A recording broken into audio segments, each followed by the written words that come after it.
Në Shkodër po zhvillohet një ngjarje shumë e veçantë, aty ku rreth 600 polic nga vende të ndryshme të Europës dhe botës janë mbledhur për të luajtur futboll. Në 3 ndeshjet e para, Shqipëria ka marrë 3 fitore duke mposhtur Moldavinë, Gjermaninë dhe Serbinë. Pikërisht me këtë të fundit ishte ndeshja më interesante ku ekipi i policëve shqiptar fitoi 2-1. Trajneri Ardian Zhuri dhe kapiteni Olsi Radohina folën për fitoret e deritanishme të skuadrës së tyre në këtë aktivitet. Faktikisht ne jemi mjaft kënaqur sepse edhe si aktivitet e kemi vlerësuar mjaft, qysh në fillimet e aktivitetit, po edhe djemt ekipi ka qenë shumë mjaft i motivuar, mjaft i përgatitur se këtë eveniment domethënë ne ta përfaqësojmë sa më mirë, po edhe të pretendojmë pse jo, sepse niveli i sportit në Shqipëri edhe në Shkodër është në nivele të këndshme, nivele të mira, kështu që për sa i përket nivelit sportiv nuk kam çfarë them. Pretendimet janë, kundërshtarët kanë qenë të fortë, edhe ato kanë qenë përgatitur sepse normalisht vinë nga vende që e kanë tradit sportin.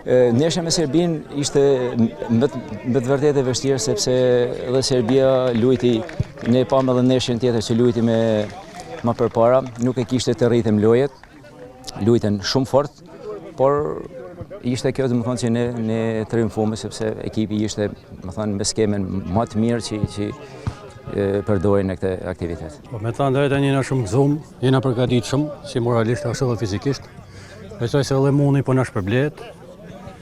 Besoj se kena prapë me llon më mirë. Vështirë ishin lojtarë të fortë, por pash jena përgatitur për gjitha mënyrat dhe besoj ja dolme. Për të fituar në trofeun e kena qëllimin kryesor. Pastaj loja nuk i di si të shkojnë, por do t'japi më të mirën. Ndërkohë, presidenti i IPA Albania, Skënder Doda, është i lumtur me mbarvajtjen dhe me mënyrën se si po shkon ky aktivitet.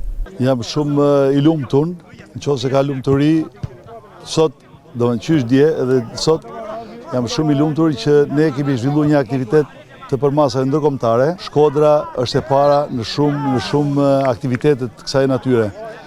Sot ekipi shqiptar për shembull fitoi 3 ndeshjet e para me rezultate të kënaqshme. Edhe pasi gjysmë orë me më pyet mua se sa do rezultat do i harroj.